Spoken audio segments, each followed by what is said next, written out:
Naam, tunawasalimuni kwa mara nyingine tena wapenzi watazamaji wa Kibenge TV, na tunakuja kuwakaribisheni kusikiliza awamu ya pili ya matangazo ya habari za matukio ya kila siku kwa yale ambayo yanazidi kujiri katika hali ya kisiasa, ya kidiplomasia na hata kiusalama inayoikumba nchi ya Jamhuri ya Kidemokrasia ya Kongo. Na kwa upande wake wa mashariki tutakwenda kuanzia tena huko mkoani Kivu Kaskazini, ambako muungano wa Volontaires pour la Défense de la Patrie VDP Wazalendo wa Front Grand Nord wametangaza kujisalimisha kwa wapiganaji 52 ama 50 combattants waliokuwa wanahusishwa na wahasi wa AFC M23.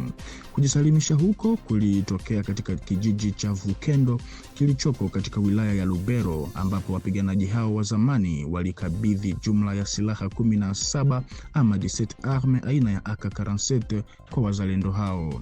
Kwa mujibu wa msemaji wa muungano huo wa Wazalendo Front Grand Nord, Bwana John Mangaiko ameweka wazi kuwa wapiganaji hao waliokuwa wahasi walikabidhiwa rasmi kwa majeshi ya jeshi la taifa FARDC waliopo katika kijiji cha Musenda. Hatua hiyo inaelezwa kuwa sehemu ya juhudi za kuhamasisha wapiganaji waliobaki katika makundi ya wahasi kuacha mapambano ya silaha na kujiunga na mchakato wa kuweka silaha chini. Viongozi wa muungano wa VDP Wazalendo wanaamini kuwa kitendo hicho ni ishara ya kutia moyo katika hali ya usalama wa eneo la Grand Nord. Kwa mujibu wa Asaf Litimire, amedai kwamba kujisalimisha huko kunaweza kuwa mfano kwa wanachama wengine wa AFC M23 ambao bado wapo katika maeneo mbalimbali ya kanda hiyo. Muungano huo pia umetoa wito kwa wapiganaji wengine waliobaki kuweka chini silaha zao kwa hiari ili kuchangia juhudi za kurejesha utulivu na kuimarisha amani katika maeneo mengi ya mashariki mwa Jamhuri ya Kidemokrasia ya Kongo ambayo yameathiriwa na migogoro ya silaha. Na tukisalia huko mkoani Kivu Kaskazini, ambako kunashuhudiwa kuzuka kwa moto kutoka katika majira ya asubuhi katika aeroport de Mavivi iliyoko katika mji wa Beni. Moto huo uliharibu kwa haraka na kasi kubwa miundombinu kadhaa iliyojengwa kwa mbao, ikiwemo majengo yaliyokuwa yakitumika kama ofisi za utawala pamoja na ukumbi maalum wa wageni mashuhuri ama salon d'honneur ya uwanja huo wa ndege. Kwa mujibu wa vyanzo vya ndani, moto huo ulisambaa kwa kasi kubwa kutokana na aina ya vifaa vilivyotumika katika ujenzi wa majengo hayo. Kufuatia ukubwa wa tukio hilo, vikosi vya zimamoto vilihamasishwa haraka, vikiwemo magari ya kuzima moto ya Mission de l'Organisation des Nations Unies pour la Stabilisation en République Démocratique du Congo MONUSCO, ambayo yaliwasili eneo la tukio ili kujaribu kudhibiti na kuzima moto huo. Hadi sasa hakuna taarifa rasmi iliyotolewa ikieleza kwa undani chanzo halisi cha moto huo. Hata hivyo, mamlaka za jimbo zimejitokeza kutoa ufafanuzi ili kuzuia kuenea kwa taarifa zisizo sahihi kuhusu tukio hilo. Gavana wa jimbo la Kivu Kaskazini ameeleza kuwa tukio hilo linaonekana kuwa ajali na si shambulio wala hujuma ya makusudi. Pia ametoa wito kwa wananchi kuepuka kuamini uvumi wakati uchunguzi ukiendelea. Tathmini inaendelea kufanywa ili kubaini kiwango cha uharibifu wa mali uliosababishwa na moto huo katika uwanja huo wa ndege ambao ni muhimu kwa shughuli za usafiri na usalama katika eneo hilo. Huku baadhi ya wananchi wakazi wa mji wa Beni wakidai ya kwamba kuungua kwa uwanja huo wa ndege ni moja wapo ya fursa kwao, huku wakiomba sasa serikali ya Kinshasa kuwajengea uwanja wa ndege wa kisasa uendanao na hadhi ya kimataifa katika mji huo wa Beni. Rais wa Jamhuri ya Kidemokrasia ya Kongo Felix Tshisekedi anaripotiwa kukataa ombi lililodaiwa kuwasilishwa na mamlaka ya Uganda kuhusu hali ya kiutawala na kiusalama katika mashariki mwa Jamhuri ya Kidemokrasia ya Kongo.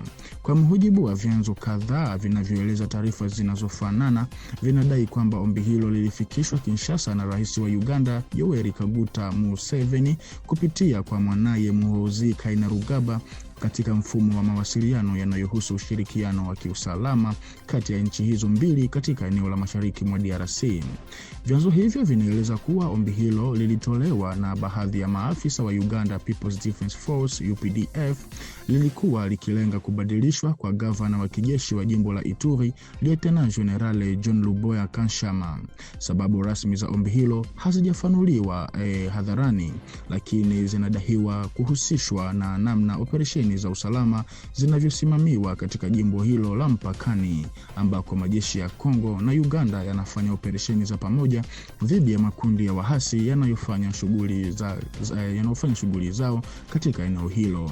Hata hivyo, kulingana na taarifa zilizokusanywa, mamlaka za Kongo hazikukubali ombi hilo.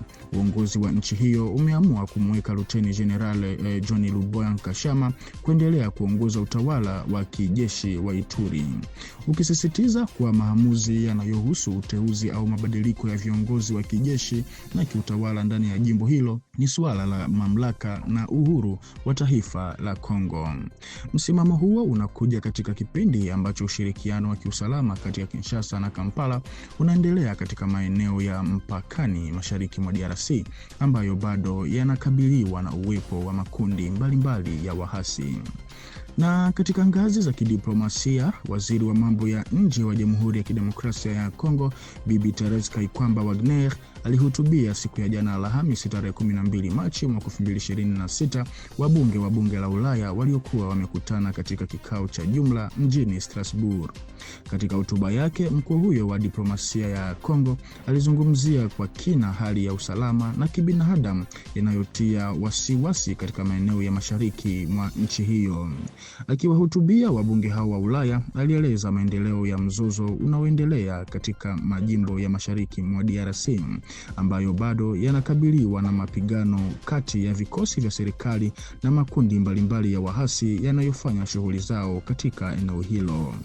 Pia aliwasilisha juhudi za kidiplomasia zinazofanywa na serikali ya Kinshasa kwa ushirikiano na washirika wa kikanda na kimataifa kwa lengo la kupunguza mvutano na kuendeleza mchakato wa kudumu wa amani.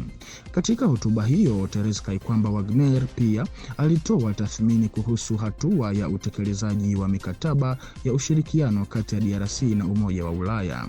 Alisisitiza umuhimu wa msaada wa kisiasa, kiuchumi na kibinadamu kutoka Umoja wa Ulaya katika juhudi za kuleta utulivu katika mashariki mwa nchi. Aidha, waziri huyo wa Kongo alitaka Umoja wa Ulaya kuchukua msimamo mkali zaidi kuhusu mgogoro wa usalama unaoendelea.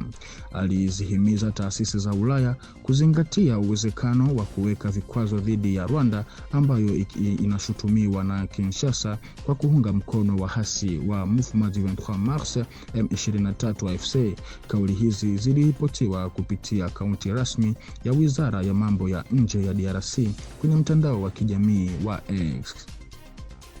Na kwa taarifa hii, mpenzi mtazamaji wa Kibenge TV, hapa ndipo tunapokwenda kukomesha awamu ya pili ya habari za matukio ya kila siku kwa yale ambayo yanazidi kujiri katika nchi ya Jamhuri ya Kidemokrasia ya Kongo, na tuna cha ziada zaidi ya kukushukuru kuanza nasi na kumaliza nasi, na pia kukualika kubaki sambamba nasi hapa kwenye channel yetu ili uzidi kuhabarika zaidi. Tukutane kwa majaliwa. Asante.